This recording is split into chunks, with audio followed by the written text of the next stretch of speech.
Ok mec, là c'est juste tout droit, t'as juste avancé. Oh mec. Putain, t'es sérieux? C'est super glauque ton truc. Oh putain, mais c'est la... C'est vraiment la cave enfermée quoi, putain. Putain mec, je me sens pas bien. On remonte ou je sais pas, on fait... Je sais pas, on arrête là franchement. C'est nickel mec en vrai juste, enfin... Ah mais le bruit dans le jardin, la lumière qui s'éteint, la poupée qui s'allume mec. Franchement j'avoue que c'est bizarre mais vas-y on reste 10 minutes et on y va, ok? Bon.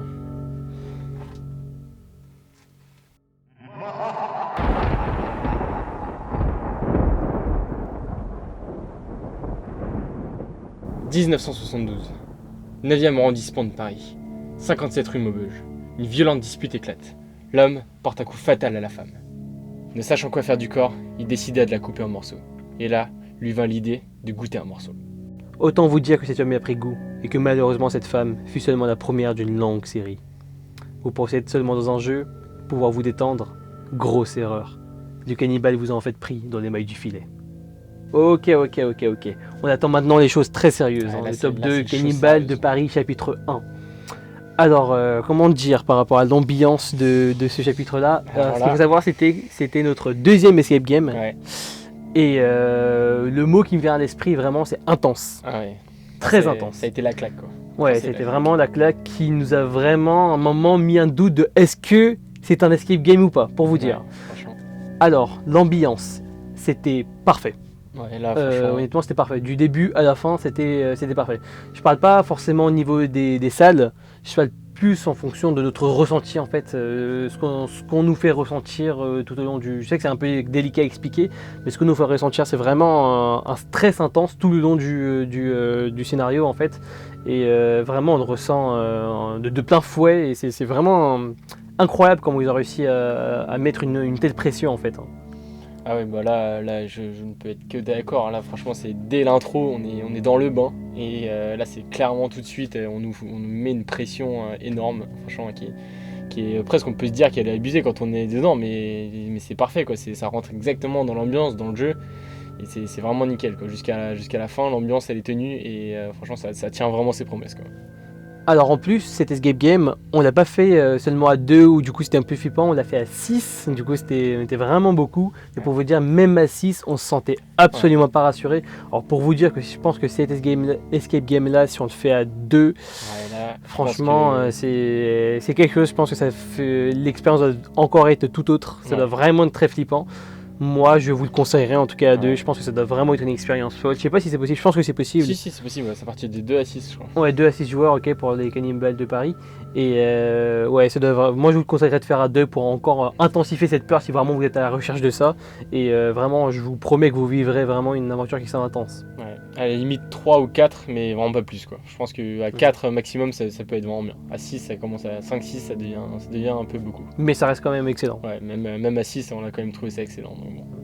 Ensuite, au niveau des manipulations, bah, franchement, il n'y a pas grand chose à dire, à part que peut-être que c'est peut-être un des points négatifs que je pourrais mettre, un des seuls points négatifs que je pourrais mettre au Cannibale de Paris, c'est que finalement les manipulations ne sont pas les plus recherchées. Dans les escape games dont on a parlé avant, moi j'ai trouvé que les manipulations étaient plus élaborées. Dans certains, ouais. Voilà, dans certains, bien sûr. Mais j'ai trouvé qu'elles étaient plus élaborées. Mais là, l'ambiance, en fait, c'est vraiment ce qui importe dans cet escape game, quoi. C'est même pas c'est pas les cadenas, c'est pas ce qu'on doit faire, c'est vraiment l'ambiance et la pression, quoi. Ouais, bah, je peux être que d'accord. Alors ce qu'il faut savoir, c'est qu'il y a vraiment une pression dingue personnellement que j'ai ressenti au début. Après, au fur et à mesure du temps, bah, ça s'est atténué un petit peu. Et bon, les manipulations, etc., c'était assez classique, c'était pas extrêmement recherché non plus. Mais bon, on était beaucoup plus là en fait. On est beaucoup plus là pour l'ambiance, Ouais, pour c'est ce qu'on ressent, bien plus que pour les énigmes en fait. Et bon, vraiment, c'est plus un jeu. On doit vraiment.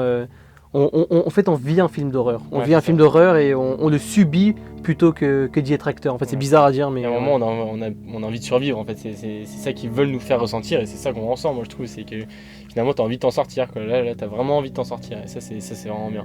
Après, moi aussi, j'ai trouvé qu'il y avait un petit ventre mou quand même. Il y a un petit moment où en fait, il commence avec une pression tellement forte et il commence tellement fort que du coup, c'est vrai que c'est compliqué de tenir cette pression tout l'escape game, quoi. Mais bon, après, voilà, ça fait partie du jeu. Ouais. Niveau cohérence, pas grand chose à dire là, ça tenait la route, hein. Ouais, Il y ça avait, tient la route. les énigmes n'étaient pas hors contexte, ça tenait la route quoi. Ouais, ça tient la route. Après, peut-être encore un petit défaut de celui-là, mais vraiment qui est rattrapé par l'ambiance, hein. Franchement, c'est pas parce que je parle des défauts que voilà. C'est que il y a quand même, finalement, l'histoire n'est pas très très élaborée, je trouve. Ouais, c'est vrai. On met pas assez l'accent sur l'histoire comme pendant l'escape game. Il y a un moment où on l'oublie, en fait, l'histoire, on sait même plus pourquoi on est là, en fait. Ça, c'est peut-être un peu dommage. Alors au niveau des difficultés, de la peur, alors ce qu'il faut savoir c'est que, on va être honnête, hein, cet escape game là, on ne l'a pas réussi. On était vraiment à 30 secondes de la fin, mais bon, nous on a aussi un syndrome qui fait qu'on est beaucoup plus productif à 2 plutôt qu'à 6, parce qu'à 6 on a du mal à s'entendre, il y a un brouhaha, on ne sait pas quels indices ont été trouvés, d'autres pas trouvés, etc. Du coup c'est dur de se mettre d'accord en fait par rapport à ça. Ce qui fait que chez nous c'était un peu brouillon, malheureusement c'était la première fois qu'on faisait une équipe de 6 et on se connaissait pas tous. Et du coup, c'était un peu dur de communiquer par rapport à ça, mais je pense que moi, niveau de difficulté, avec du recul, non, c'est vraiment modéré. Je pense que c'est pas le plus dur qu'on a fait dans tout ça, même mis à part l'autopsie, quoi. Ouais. Après, il est quand même pas facile, hein. Je pense que il est pas facile, c'est vrai. c'est vrai que finalement, on l'a pas réussi, on sait pas non plus exactement tout ce qui nous restait à faire. Donc bon, mais en tout cas, à 6, c'est vrai que c'est vraiment compliqué, quoi. Surtout pour un escape game où on nous met une pression comme ça, c'est dur de gérer, quoi. Ouais, bon, au niveau de la peur, je pense que vous avez compris, comme on vous l'a dit, c'était vraiment intense. Si vous recherchez de l'horreur et ressentir une pression, etc., personnellement, je connais pas beaucoup mieux que ça. Ouais, là, franchement, si on cherche de la peur, je pense que voilà, il y aura pas mieux à Paris, selon moi. Ouais. Moi, je suis d'accord. Donc, la petite tradition, ta petite note, tu mettrais combien, toi, pour les Cannibales de Paris ? Là, je pense qu'avec celui-là, et en plus, là, comme on a dit, les notes, c'est personnel, hein, et là, je pense que le ressenti que j'ai eu, etc., là, je peux monter à 8,5, quoi. 8,5 sur 10, ouais. Ok. Et toi ? Moi, je mettrais un 9. Moi, je mettrais un 9 sur 10, parce que vraiment, ça m'a mis une claque, quoi. C'était vraiment excellent, je trouvais. Bref, je vais pas revenir sur ce que j'ai dit, mais c'était vraiment super. Moi, ça m'a fait vivre un vrai film d'horreur, quoi. J'en suis ressorti vraiment avec une claque, quoi. Vraiment, c'était super par rapport à ça. Et aussi, je pense qu'on peut mettre une petite mention spéciale au staff, parce que franchement, ils sont assez exceptionnels. On va rien dire de plus, mais ils sont assez exceptionnels dans l'escape game en général, quoi. Ouais, c'est vrai, on s'est très bien occupé de nous de A à Z, et franchement, c'était super. Ouais.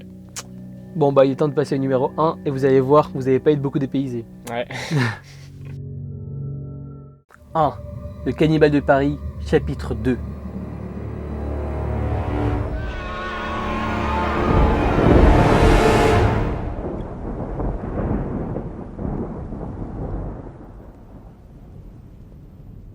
Vous pensiez avoir échappé au Cannibale de Paris ? Grosse erreur. Son serviteur vous a rattrapé et le bourreau est bien décidé à vous faire payer très cher.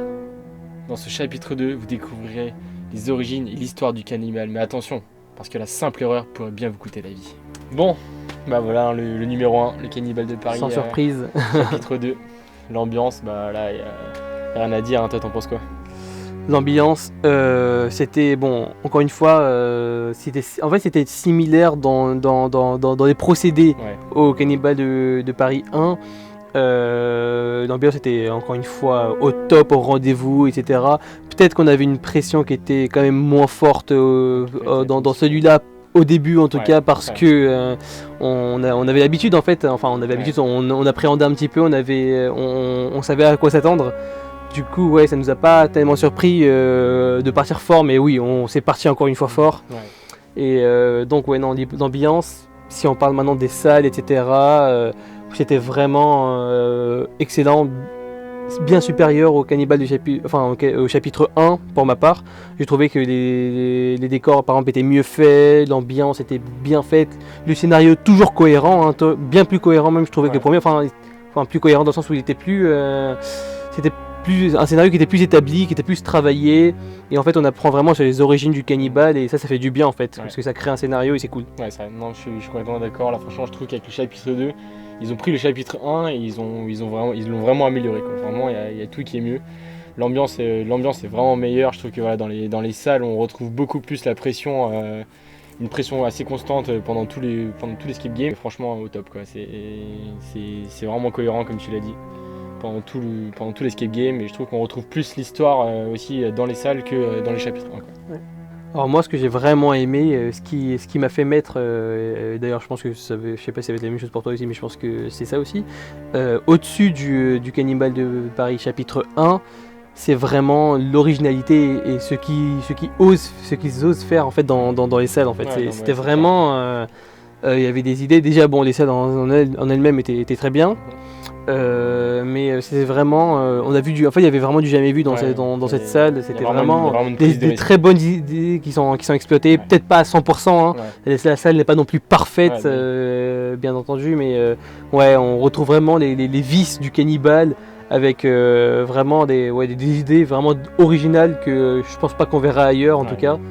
Ce qui m'a fait mettre au-dessus du Cannibal 1 en plus d'un scénario plus rodé, quoi. Je suis d'accord, il y a vraiment des innovations dans les termes des manipulations, dans la recherche, dans la réflexion, il y a vraiment des innovations, et puis même il y a aussi des choses qui se passent, quoi, pendant l'escape game, et ça c'est vraiment cool, quoi. Il y a vraiment des retournements de situation, il y a des choses dont on ne s'attend pas, et ça fait vraiment plaisir, quoi, puisque l'histoire n'est pas linéaire. Voilà, c'est ça.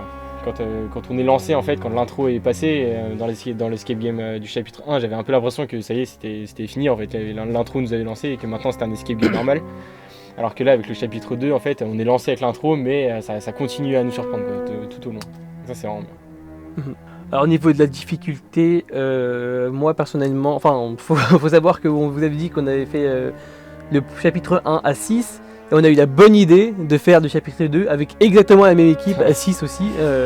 Bon, autant vous dire qu'encore une fois, c'était très brouillon. On savait pas trop qui avait trouvé quoi, quel indice avait été exploité ou non. Il y avait des problèmes de communication parce que en fait, c'était dur en fait tout simplement de communiquer à 6 et de se mettre tous d'accord de faire une coalition pour s'organiser en fait pour chercher les indices et réussir à venir à bout des énigmes. Mais ouais, on a pareil, ça c'est encore joué à pas grand chose avec la fin, mais ouais, la difficulté c'était pas évident non plus. Il y avait pas mal de choses à faire, mais ouais, c'était encore une fois modéré. C'était assez difficile, mais c'était pas infaisable en vrai, c'était vraiment pas infaisable. Ouais, là franchement, au niveau de la difficulté, je le mettrais à peu près au même niveau que chapitre 1. Franchement, je dirais qu'il est pas plus difficile et pas moins difficile. Je pense. Alors, moi personnellement, je mettrais un peu plus difficile quand même que chapitre 1. Ouais, peut-être. Franchement, moi, je l'ai pas vraiment ressenti, en tout cas. Ok. Alors, c'est l'heure maintenant de la dernière note. Quelle note tu mets à ce chapitre 2 ? Voilà, celle-là, franchement, je mets 9,25. 9,25 ? Parce que, voilà, il est quasiment parfait, quoi. Franchement. C'est drôle parce que j'ai mis à une note. 9,25. Ouais, 9,25 aussi. Parce que j'ai mis 9 au Cannibal 1, mais là, je lui mets un petit peu supérieur, parce que, ouais, c'est vrai que la mise en bouche est... Moi j'ai trouvé moins intense, peut-être, enfin pour une raison ou pour une autre, moi j'ai trouvé moins intense. Mais la prise de risque, l'originalité et tout ça, ça fait que c'est ce petit plus que n'avait pas le chapitre 1. Et je pense que en fait, moi personnellement, je recommanderais aux gens de commencer par le chapitre 2. Ouais, je suis complètement d'accord. Ouais. Ça va peut-être vous impressionner plus que si vous commencez par le chapitre 1. Et voilà. Et moi je trouve que je pense que c'est vraiment une bonne idée, quoi. Ouais, je pense que c'est vraiment un bon conseil de commencer par le chapitre 2 parce qu'il y a vraiment des choses auxquelles on s'attend pas. Et ensuite on peut faire le chapitre 1 et ça nous surprendra tout autant. Donc je pense que vraiment faire les deux dans les deux sens, il n'y a vraiment aucun impact. Ben voilà, c'était notre top 7 des escape games d'horreur à Paris. Alors on va pas vous laisser maintenant, on va vous donner une petite recommandation, une petite série de films d'horreur à regarder pour chacun des escape games pour vous mettre dans l'ambiance, etc. Du coup voilà, avant de faire un escape game, n'oubliez pas de vous plonger dans l'ambiance, parce que c'est super important. Vous apprécierez peut-être plus escape game, et du coup nous voilà, on vous avait fait une petite sélection de films d'horreur, peut-être pas nos préférés, mais des films d'horreur qui se prêtaient bien aux ambiances de ce qu'on a cité en fait. On commence tout de suite avec le premier. Alors pour l'autopsie, moi j'ai choisi The Autopsy of Jane and Joe.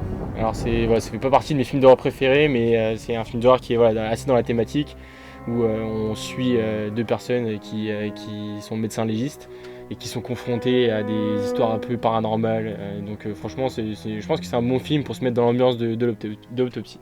2 pour le patient de la cellule 8 ou chambre 8. J'ai choisi Grave Encounters. Alors ça c'est un film, je sais pas qui est très connu ou pas, je sais pas trop. Ça fait un peu, je sais pas si c'est amateur ou pas non plus. Non, je pense que ça va quand même. Ok, Il est bah en pas fait, non plus très connu, quoi. c'est l'histoire d'un groupe d'investigation qui a une chaîne sur la télé. En fait, c'est des personnes qui font des reportages dans le paranormal, etc. Qui vont visiter tout un staff qui vont visiter des châteaux hantés, des choses comme ça. Et en fait, ils se retrouvent dans un ancien asile. Et le truc, c'est que eux, en fait, ils y croient pas du tout au paranormal, etc. Mais on dirait que cette fois, ils sont bien pris au piège en fait de l'asile et ils vont vivre des aventures vraiment palpitantes. Ouais. Pour Lost Asylum, moi j'ai choisi Shutter Island. Bon, je sais pas s'il est vraiment considéré comme un film d'horreur, mais je pense qu'il est quand même assez angoissant. Donc bon, ce film-là, il est quand même assez connu. C'est l'histoire d'un policier qui vient enquêter dans un hôpital psychiatrique parce qu'un patient aurait disparu. Et donc, comme un peu dans l'Escape Game, on va devoir se confronter à différents points de vue. On ne sait plus trop ce qu'est la réalité ou ce qui ne l'est pas. Donc, c'est ce qui m'a fait penser vraiment à cet Escape Game, c'est ce film. On tombe dans la paranoïa un petit peu. Ouais, c'est c'est vrai que cet aspect est vraiment similaire dans les deux cas, quoi. Ouais, c'est ça. vraiment cool. Ensuite, pour l'orphelinat, là, c'était un peu compliqué de trouver un film, mais nous, on a choisi Mama, le film Mama. Donc, c'est l'histoire de 2 petites filles, et il me semble, je me rappelle plus vraiment comment elles se sont retrouvées dans la forêt, mais en gros, elles se retrouvent dans la forêt, je pense qu'elles ont eu un accident ou quelque chose comme ça. Et finalement, c'est un genre de fantôme qui va prendre soin d'elles, en fait, et qui va devenir leur Mama. Et ensuite, elles vont se faire retrouver et vont retourner dans la civilisation normale. Et vont être adoptées par une famille qui va devoir se retrouver en concurrence en fait avec la Mama qui a pris soin d'elle dans la forêt. Donc franchement c'est vraiment intéressant. Alors pour l'abattoir, j'ai choisi Hostel. Hostel, c'est l'histoire il me semble, d'un groupe de jeunes qui s'arrêtent, ou je sais pas si c'est un jeune ou c'est un groupe de jeunes qui s'arrêtent dans une ville de l'Europe de l'Est, Ouais, c'est ça, ouais. de l'Ouest, pardon. Ouais, Europe de l'Ouest. Et ce qui se passe, c'est qu'ils tombent en fait sur une ville un petit peu de dingue, des personnes qui en fait ça s'amuse à torturer des êtres humains, etc. Bref, c'est vraiment horrible ce film-là. En tout cas, vous n'avez pas vu, foncez de voir. Le 1 est génial. Ouais. Les autres sont moins bons, enfin sont un petit peu moins bons, j'ai trouvé, mais voilà, vraiment, foncez, c'est vraiment génial. Ouais, c'est culte quoi. Et enfin, pour le Cannibale de Paris 1 et 2, on a choisi bien sûr le Massacre à la tronçonneuse. Alors pareil, c'est pas mon film d'horreur préféré, c'est pas le film d'horreur qui me fait le plus peur, mais bon, c'est quand même, moi je l'ai vu quand j'étais assez jeune, donc celui de 2006 notamment, Massacre à la tronçonneuse de commencement il me semble. Moi j'avais vraiment trouvé ça super angoissant, et puis j'avais cette même sensation d'être poursuivi, d'avoir ma vie vraiment qui est en jeu, etc. Même en regardant le film. Et vraiment, niveau ambiance et niveau scénario, ça colle pas mal. Et franchement, si vous n'avez pas vu les Massacres à la tronçonneuse, c'est vraiment un classique et vraiment foncé de voir, quoi. Culte, quoi. Voilà, tous ces films sont là pour vous mettre dans l'ambiance, hein, donc n'hésitez pas, y foncez. Merci d'avoir regardé la vidéo. Si ça vous a plu, n'hésitez pas à mettre un pouce en l'air et surtout...